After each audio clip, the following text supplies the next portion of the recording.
Hallo ihr liebe Leute, hier ist wieder der Yankee mit Let's Play Gothic of Pelzig. Und wir können direkt rein. Alle Vorbereitungen sind getroffen. 1500 Erfahrungspunkte, Lecco mio. Dann öffne du den Schacht. Der Tanz kann beginnen.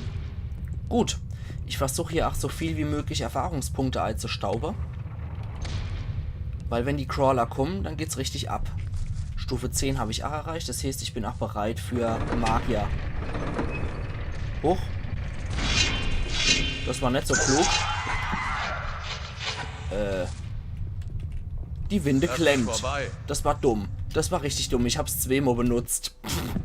Okay, dann noch einmal. Sorry.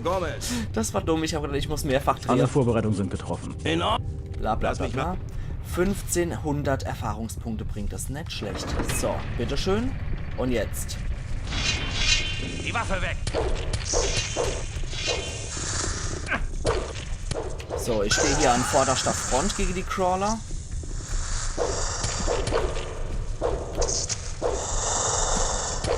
So, ich will ja hier die ganze Erfahrungspunkte abstauben und will nicht, dass die Typen die Erfahrung kriegen. Mir die Erfahrung klauen. So. Gut. Alla hopp. Das war schon mal ein guter Einstieg. Und die Typen waren jetzt nicht unbedingt notwendig, aber so what. So, Lass mich vorbei. Askan. Lass mich vorbei. Ja, ist ja gut. Askan. So. Dein Glück. Aber ich hätte dir auch gerne die Fresse poliert. Ja, die sind toll. Das sind echt tolle Jungs hier. Okay, der Askan ist immer noch festgefroren. Der kann es nicht fassen, dass er mal wieder erbt hat und mal wieder kämpfen dürft. Deswegen verharrt er in seiner epischen Armbrustpose. Okay, dann gehen wir da mal hier rein. Und gucken uns mal an, was es hier gibt. Alter, wie ranzig. Okay. Da ist noch ein Crawler Reno. Na? Der tanzt hier auch vor uns rum. Alter, es ist ekelhaft. Also die hätten es schon damals verstanden, meiner Meinung nach, das richtig eklig darzustellen. Und ich finde das einfach so unglaublich eklig, diese Fleischschläuche hier, in die ich auch noch reingehen kann, bedingt. Uah, ist das ekelhaft. Uah. Und... Igitt. Ich speichere jetzt einmal hier, vorsichtshalber. So. Ja, dass ich da irgendwo reinrutsche, wo ich nicht mehr rauskomme. Nee. Weiter geht's nicht als hier. Alter, das ist eklig. Ist das ekelhaft. Da können sie dann gern anfangen, hier die Fleischschläuche zu verbrennen. Boah, ist das widerlich. Also mit einer besseren Grafik wäre es natürlich noch wesentlich räudiger, das Ganze. Aber ich finde, es wirkt auch schon so mit der alten Grafik durchaus ziemlich ekelhaftes Nest. Hallo, Crawler. Hups. So. Im Nest sollen wir ja angeblich auch was finden. Was? Der geht anscheinend zurück und warnt sein Kollege. Ja, im Nest soll es ja was geben, was ein stärkeres Sekret hat. Ups. Der hat anscheinend sein Kumpels... Oh ne, er ist alle. Ich finde es aber auch schade, dass die hier so eifrig nur in der Gegend rumstehen. Und anscheinend nur der Hauptschacht noch bewachen. Aber uns beschützen sie nicht. Das finde ich auch sehr freundlich von denen. Also die haben schon ziemlich drauf hier, die Jungs, muss ich sagen. So, die Fackel möchte ich gern wieder. Dann geht's tiefer ins Nest rein. Hier rutschen wir runter. Nochmal so ein ekliger Fleischschlauch. Ich finde auch die Bezeichnung, hat mal ein Arbeitskollege gesagt, die Bezeichnung für Bratwurst, Fettschlauch, finde ich auch so unglaublich räudig, aber sauwitzig. Ach ja. So. Da sind wieder 2 Crawler. Scheint mal hier richtig zu sein. Hey. So. Du auch noch. Da ich auch gerne noch Gewehrchen kriege. So. Und ja. Sind anscheinend aber immer nur die stinknormale Arbeiter-Crawler hier unterwegs. Die Krieger-Crawler kriegen wir hier noch nicht zu Gesicht. Die kommen erst ein bisschen später. Wobei ich finde, die hätte man hier als Gegner durchaus auch entgegenwerfen können. Weil so stark sind die Arbeiter-Crawler jetzt auch nicht. Auf der Stufe sollte das dicke machbar sein. Ich meine, ich hätte jetzt auch die 30 Lernpunkte noch dicke in Stärke oder sonst was investieren können. Und da hätte ich hier richtig ordentlich Schade gerobbt. Mit einer Stärke von 46 bin ich auch durchaus gut bedient. Und ich glaube, hier sind wir in Richtung Rätselslösung. Huch. So, macht das Schade. Du auch noch. So. Da hinten seht ihr schon eventuell, was unser Ziel hier ist. Und da kommen wir schon zu etwas, was ein Bosskampf in etwa gleicht. Da haben wir was unglaublich Ekelhaftes. Und ihr könnt euch eventuell vorstellen, was das hier ist, wo ich euch schon gesagt habe, dass das ganze Verhalten von Minecrawler doch sehr an Ameise und Termite und so weiter erinnert. Das ist eine Minecrawler-Königin. So, wir müssen ein bisschen näher tragen hier. Und sie ist tot. 2000 Erfahrungspunkte bringt uns das Biest. Ich bin doch besser ausgerüstet, als ich gedacht habe. Ich habe mal einmal weniger auf Stärke geskillt. Und da habe ich dann ewig und 3 Tage rumgefuchtelt. Aber ich habe anscheinend echt gut geskillt. Gut, die Königin hat nichts für uns, aber wir haben Minecrawler-Eier. Und da ist möglicherweise genug Sekret drin, wie es Korkalom braucht. So, bitteschön, die nehmen wir uns alle, die Eier. Und die Templer und so, die dürfen eigentlich auch ganz gerne dann die Königin nochmal sezieren und können mal gucken, wie deren Zange ausschauen. Minecrawler-Ei, Wert 100 Erz. Diese Eier wurden von einer Minecrawler-Königin gelegt. Sie enthalten ein viel stärkeres Sekret als die Zangen der normalen Minecrawler. Gut, dann haben wir das Nest ausgerottet. Und sind, denke ich, soweit, dass wir dann auch wieder zur Burg zurückkehren können. Und dann können wir auch Bericht erstatten. Erstmal bei Raven und dann können wir uns auch unseren verdienten Lohnei holen. Dass wir so dann auch zu dem Magier aufgenommen werden können. Das brauchen wir nämlich. Wir mussten die Minecrawler-Königin töten, was dann als große Heldentat gilt. Und damit befähigen wir uns, entweder Gardist zu werden oder halt Magier. So, mein Kater steht jetzt auch neben dran und glotzt blöd neben meinem Stuhl. Aber ich habe noch 20 Minuten, Hugo. Das, ja, musste ich jetzt entweder wieder aufs Bett legen oder ich muss einen Cut-Ei legen. Weil wenn seine Hochwohlgeboren raus will, dann will seine Hochwohlgeboren leider raus. Oh, die Kadaver haben sie schon raus. Geschafft aus dem Schacht. So. Ah, da ist auch mal wieder tot, der Gornabar. So, bitteschön. Ich habe das Nest der Königin gefunden. Du hast Mut und Kampfgeist bewiesen. Solche Leute können wir gebrauchen. Ja, ansonsten hätte er uns zum Templer erhoben. Möge der Schläfer dich schützen. Oder er. Einer von denen hätte mich auf jeden Fall zum Templer erhoben. Ich habe das Nest der Crawler gefunden. Wunderbar.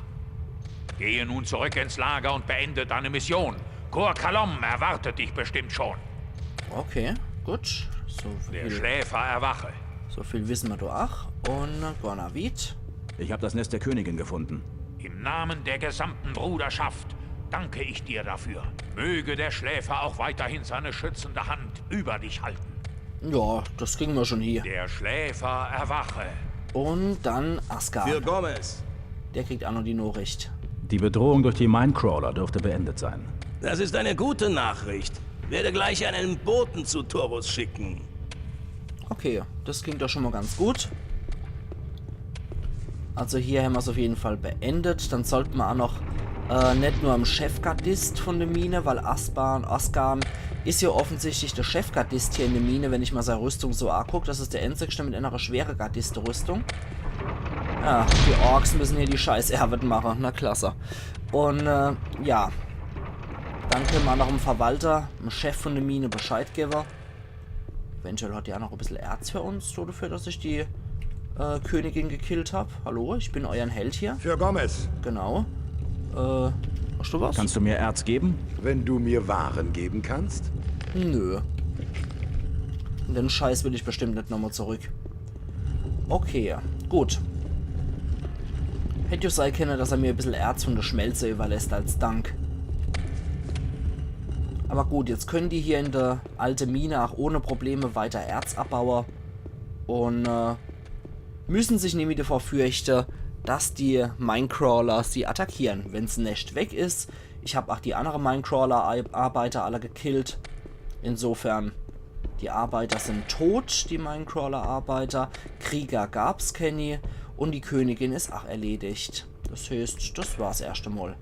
Dann sage ich noch Ian Bescheid. Ich finde, als Chef hat er auf jeden Fall auch das Recht zu erfahren, was in seiner Mine abgeht.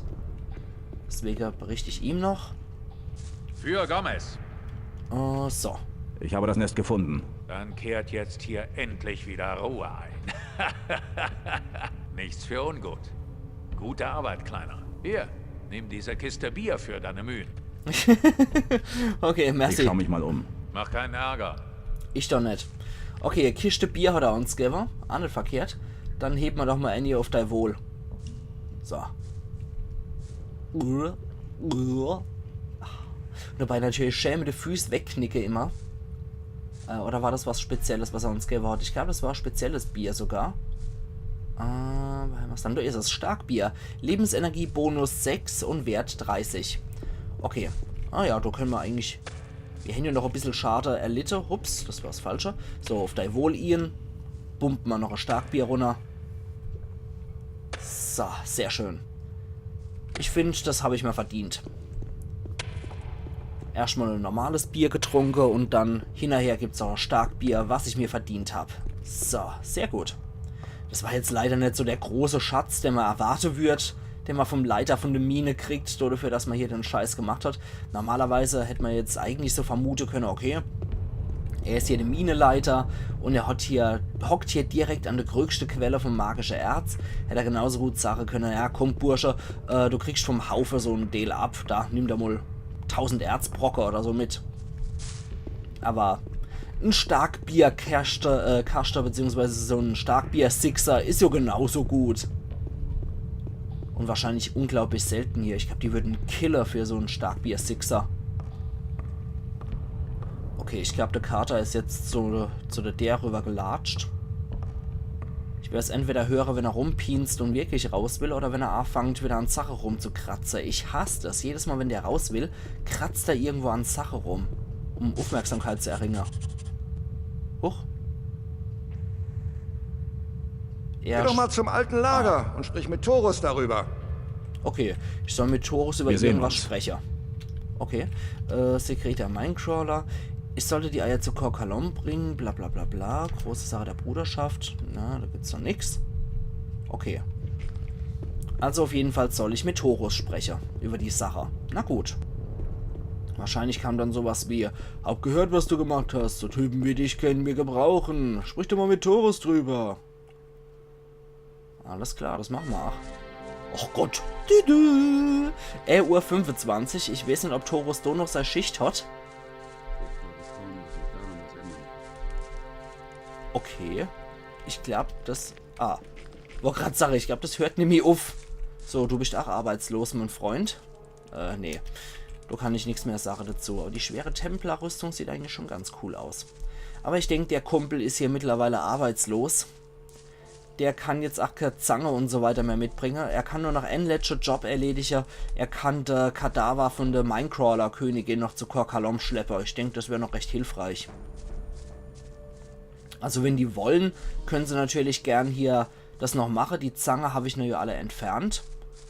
Aber sie können ja die Minecrawler-Königin zu Korkalom noch schleppen. Dann können wir da vielleicht noch Erkenntnisse gewinnen. Quatsch. Wo latsche ich dann wieder rum? Ich depp. Da muss ich lang zum alten Lager. Okay, der Kater steht neben dem Mikro und kratzt sich. Auch nicht schlecht. Es sind nach wie vor noch 10 Minuten, mein Lieber. Das musst du ausharren. Und auf meinen Schoß kannst du nicht. Das ist zu eng. Ne, du müsst ja jetzt erstmal übers Mikrofon auf die Lehne drauf springen und sich dann noch auf meinen Schoß drauf setze, wo dann zum Teil noch das Kabel von meinem Kopfhörer drauf ist. Ich denke, das läuft nicht so gut. Sollte mal sein lassen, besser. Ja. Von daher, da mag ich jetzt nicht unbedingt noch der Kater auf mir drauf sitzen, aber. So. Ein Streichler kriegt er aber wenigstens noch ab. Ohne dass er mich beißt. Das ist schon mal ein Fortschritt. Und ich wollte sowieso noch wohin gehen. Fällt mir ein. Herr Uff. So. Hör auf zu gackern. Ja, meine getreue Fackel kommt auf jeden Fall mit mir. Und ich wollte noch woanders hingehen. Ja, ist doch gut. Steck die Waffe da weg, du Dappschädel. Dummer Hund. So. Gehen wir nochmal da rechts rum. Weil da war ja am Anfang ein Wolf, der noch ziemlich unbesiegbar war zu dem Zeitpunkt. Und der hat noch ein Lager bzw. eine Truhe in einem Lager bewacht. Ah, Molerat hat hier auch nochmal gespawnt. So. So. Ratsache, ja, aufs Lager zu terrorisieren, du Vieh. So. Dann wieder die Fackeln mit. Da war einmal ein Scavenger gestanden, erinnere ich mich noch. Aber der ist mittlerweile auch nicht mit da. Katz. Guckt nicht so blöd. So. Entschuldigung, aber der steht daneben dran mit offener Gosch zum Teil. Gerade eben hat er einfach die Gosch aufgerissen und hat kein Laut dabei rausgebracht. Ah, das war mal ursprünglich, glaube ich, nur 2. Da muss Annie wieder respawned haben. Für das Level, für das Kapitel. So, komm her, du. Ach, komm doch her, du blöde Blutflieg. Du auch noch. So. Okay, schön. Da haben wir gerade die ganze Blutfliegeflügel an den Typ in die Mine verkauft. Und dann sowas. Okay, da liegt der Kadaver rum. Und da ist noch ein Wolf. Jo, genau. So. Gut, der Wolf ist auch Geschichte. Es tut mir immer leid, wenn ich gegen Tiere vorgehe. Aber wenn der halt da rumsteht und sich nicht besänftigen lässt, dann ist es halt leider so. Gut, dann kommen wir jetzt aber wenigstens auch so an die Truhe dran. Links, rechts, rechts, links. Sehr schön. 3 Dietriche, 2 Bierler, ein paar Fackeln und ein paar Pfeile. Ja, so klassisches Einsteigerzeug halt. Rechts, rechts, rechts, links, links.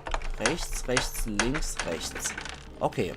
Ein Dietrich, den wir verloren haben. Ein bisschen Fleisch und 25. Moment, da haben wir ja mittlerweile bessere Methode. So. Ach ja. Gut. Ich muss mal ganz kurz einen Cut setzen. Der Kater muss raus. Da bin ich wieder. Sorry, er hat jetzt wirklich da neben dran gestanden, hat mich mit gigantischer Drogeaare, mit riese Pupille gestarrt. Und dann muss er halt einfach raus. Ansonsten fängt er dann an, das ist die Vorstufe, wenn er schon alles so kritisch beäugt, dann ist es die Vorstufe zu, ich kratz dir am Sessel, bis du mich rausloscht. Hier bin ich. Deswegen, das musste jetzt sein. Wenn er aus dem Zimmer raus muss, dann muss er halt raus. Fertig. Gut. Dann können wir jetzt auf jeden Fall zum Lagerei. Wir haben es jetzt 2:37 Uhr. Ich glaube, der Torus steht doch nie mehr wacher.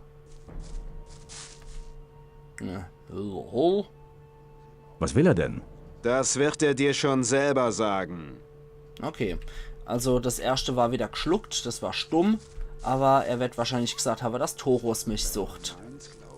In Extremo spielen immer noch. Das finde ich auch gut. Ne, Torus ist nicht mehr hier. Aber ich kann trotzdem versuchen, mit ihm zu sprechen. So. Gehen wir da mal doch rein. Und gehen mal in die Burg. So. Schauen wir doch mal, wie es hier ausschaut. Also Torus ist auf jeden Fall hier in dem Zimmer untergebracht. So, schaut's aus. Kann ich mit euch retten, ohne dass er mich abschwaden? Ja. Torus? Für Gomez. Genau. Bitteschön. Du wolltest mir etwas mitteilen. Ja. Durch das, was du in der Mine getan hast, hast du nicht nur deine Tapferkeit, sondern auch deine Stärke und deine Fähigkeit im Kampf unter Beweis gestellt. Ich bin bereit, dich in die Reihen der Gardisten aufzunehmen. Ich gebe dir eine Chance. Wie sieht's aus? Ich interessiere mich aber eher dafür, mein Lieber. Ich interessiere mich für den Weg der Magie. Nun, dann solltest du vielleicht mit Choristo sprechen. Er hat auch Milton unterrichtet. Ich bin sicher, dem steht nichts im Wege. Okay, cool. Aber Gardist möchte ich leider nicht werden. So, Scar und Athos, die sind immer noch da. Okay, ich lasse dich in Ruhe. Gut, dann kann ich ja auch noch Raven Zwischenbericht liefern. So, Raven dürfte auch in seinem Zimmer sein. Raven? Nee, da ist Bartolo. Oh, das war wohl Bartolos Zimmer, nicht Ravens Zimmer. Okay. Dann, sorry, dann habe ich mich doof da. Da ist das Gomez Zimmer auf jeden Fall, weil da ist ein Thron und da ist eine nackige Frau im Zuber drin, dann muss das Ravens Zimmer sein. So. Hi, Kumpel. So. Hallo. Hallo. Bitteschön. Ich will einen Zwischenbericht abgeben. Gut, ich bin gern gut informiert. Sie wollen die Eier einer Minecrawler-Königin, um daraus ein Elixier herzustellen, durch das Sie Kontakt zum Schläfer aufnehmen können. Ich habe die Eier bei mir. Interessant. Bin gespannt, ob die Sache funktioniert. Bring die Eier in den Tempel. Okay, gut. Das waren klare Anweisungen. Gut. Aber er sollte einfach mal zwischendurch auch informiert sein, was da abgeht. Okay. Dann sollte ich jetzt nochmal mit Milton sprechen, beziehungsweise mit Choristo. Und dann kann ich endlich das sein, was mir die Leute schon gesagt haben, was ich hier wäre soll. Und zwar Magier.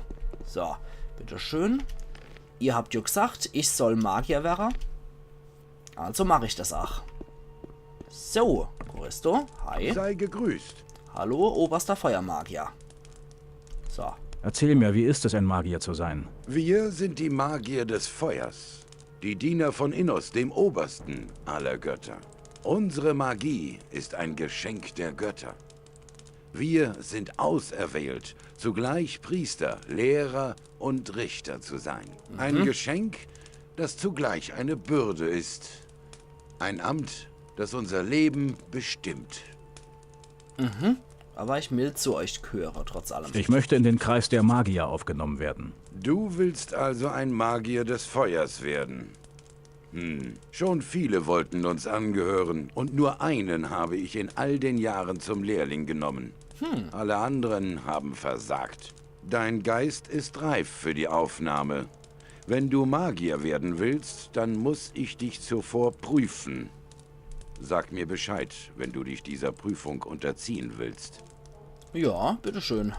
Ich bin bereit. Stell mich auf die Probe. Gut. Du hast der Bruderschaft im Sumpf einen Dienst erwiesen, richtig?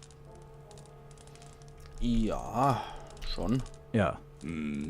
Wie ist der Name unseres Gottes? Gomez, genau. Innos natürlich. Innos. Was ist die höchste Tugend?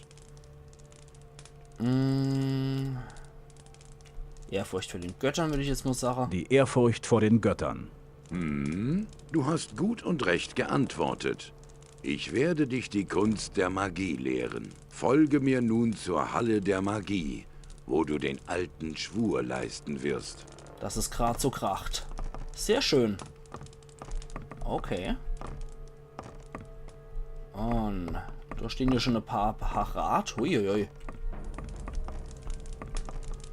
Soll ich mich vielleicht Wir durchstellen? sind heute zusammengekommen, um einen Diener des Feuers zu weihen. Schwöre nun den Eid des Feuers. Ich schwöre bei den Mächten der Götter. Ich schwöre bei den Mächten der Götter. Ich schwöre bei der Macht des heiligen Feuers, Ich schwöre bei der Macht des heiligen Feuers, dass mein Wissen und Handeln von nun an und auf ewig mit der Flamme verbunden sei.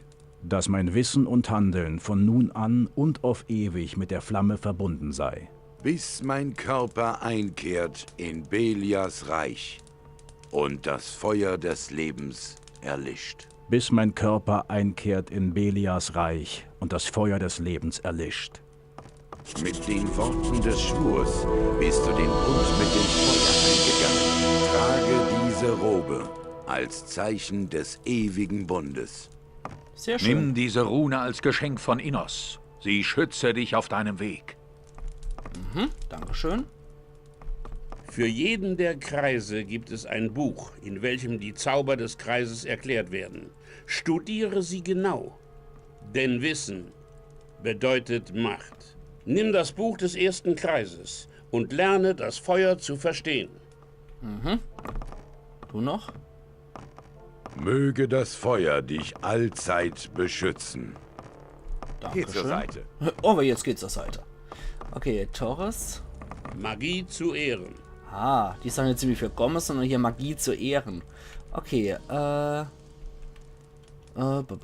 was machen die magischen Künste? Was machen die magischen Künste? Das ist nicht dein Belang. Doch. Mittlerweile schon, du Magie Knetkopf. zu Ehren. Ja, du mich ach. Wie sieht's mit Schriften aus? Ich möchte... Nö, der hat anscheinend... Hat der Rune? Ah doch, der hat Rune für uns. Heilung kann ich mir auch schon mal holen. Licht ist vielleicht nicht verkehrt. Feuerpfeil und Feuerball. Sollte ich mir 8 zulegen. Feuerpfeil habe ich schon. Okay. Feuerpfeil besitze ich schon. Aber die sollte ich mir auf jeden Fall zu Gemüte führen. So, dann möchte ich die Episode dann einfach so enden lassen. So, die ganzen Schattenläuferfälle können wir jetzt hier auch schon mal verticken, würde ich sagen. Da kommen wir eigentlich schon ganz gut mit rum. Sehr schön. Okay.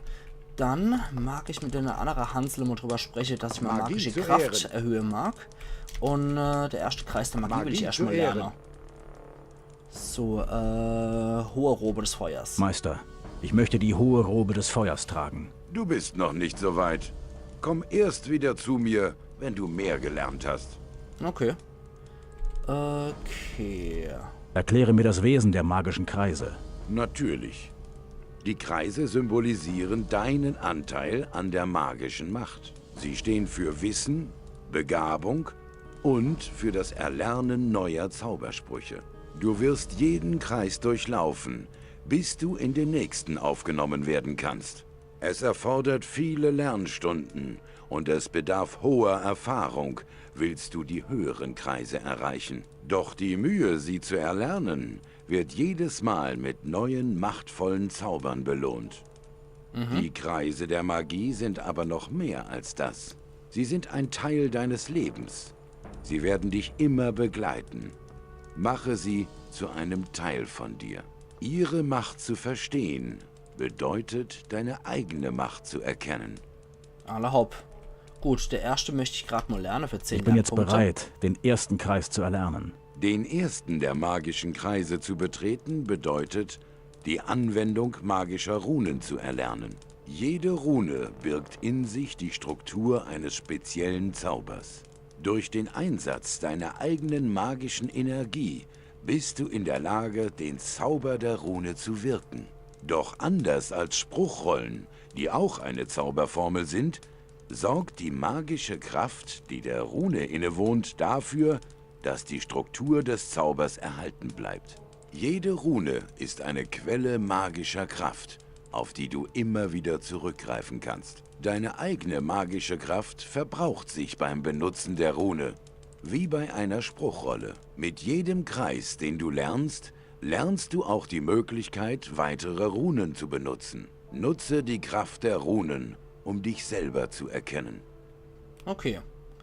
Den können wir jetzt auch noch lernen für 15 Lernpunkte. Ich möchte den zweiten Kreis erlernen. Du hast das Verständnis der Runen gelernt. Nun ist es an der Zeit, dieses Verständnis zu vertiefen. Mit dem zweiten Kreis lernst du die Grundsätze stärkerer Kampfzauber und vor allem das Geheimnis der Heilung. Doch du musst noch viel lernen, willst du die tatsächlichen Geheimnisse der Magie ergründen. Du weißt, dass du jede Rune so lange einsetzen kannst, bis deine eigene Kraft verbraucht ist. Aber frage dich, ob es sinnvoll ist. Du hast Macht verliehen bekommen, mit der es dir ein leichtes ist, Tod und Verderben zu bringen. Doch der wahrhafte Magier zaubert nur dann, wenn es angebracht ist. Erkenne die Situation, dann wirst du die Macht der Runen erkennen. Geil. So, da brauche ich jetzt 20, aber ich muss ein bisschen mehr magische Kraft lernen. Ich benötige mehr magische Kraft. Ich kann dir helfen, deine Kraft zu steigern. Wie du sie nutzt, liegt nur an dir. Genau, deswegen erstmal Nummer plus 5 Mana. Und dann war es das erstmal, was ich lernen kann. So, ich habe noch 10 Lernpunkte tatsächlich. Okay. Ich würde sagen, das spare ich jetzt aber tatsächlich auf mehr, dass ich beim nächsten Level auch der dritte Kreis der Magie lernen kann. Dann kann ich nämlich auch über ziemlich gute Dinger verfügen. So, Schutz vor Waffen können wir jetzt erstmal wegmachen. Ring der Magie machen wir auch nochmal dazu. Dann haben wir jetzt nämlich 25 Mana Und nur 55 Schutz vor Waffen. Gerade mal gucken, was diese Magierrobe uns bringt. 40, 5, genauso wie hier. Schutz vor Feuer 25, Schutz vor Magie 5. Und ja, das ist so etwas besser, aber ansonsten wie die hohe Schattenkluft eigentlich, wie die bessere. Das ist etwas schade. Magie zu Ehren. Aber ja. Ja, die Gardiste-Rüstung wäre natürlich etwas stärker. Das ist klar. So, mit denen kann ich nichts machen. Dann mag ich gerade nur mal gucken. Ich mag wieder meinen Furchtbringer anlegen. Und der Feuerball habe ich leider noch nicht. Da bin ich ja nicht stark genug. Aber den hier kann ich machen. Der Feuerpfeil. Ich kann 8 Eispfeil noch anlegen. Und ich kann die Heilung auf 6 legen. So. Das dürfte soweit alles funktionieren. Ich habe jetzt auch extra nochmal ein bisschen länger gemacht, damit ich hier nochmal die Magier mit reinbringen kann. Also ich denke, das geht auch soweit alles in Ordnung. 5:38 Uhr haben wir es jetzt noch. Der Milton ist hier noch. Hallo. Magie zu Ehren. Ja, bin ich ja schon. Ich will ein Lehrling der Magier werden. So wie du. Choristo hat ohne, du musst auch... Okay, das ist das Blablabla, was wir eh schon kennen. Na gut. Also da gibt es nichts Neues für uns. Der Milton war halt nicht mit dabei. Wahrscheinlich, weil der einzigste Neue ist und die anderen Magier waren alle schon vor 20 Jahren mit dabei. Jo, wie dem auch sei. Jetzt bin ich auf jeden Fall Magier. Jetzt kann ich auch hier Feuerpfeil wirken, ich kann Eispfeil wirken und ich kann die Heilung wirken. So. Sehr schön. Dann würde ich aber erstmal sagen, ich mache an der Stelle jetzt auch wieder meinen Cut und wir sehen uns dann morgen wieder zur Let's Play Gothic auf Pelzig. Also machen's gut und bis morgen dann. Euer Yankee.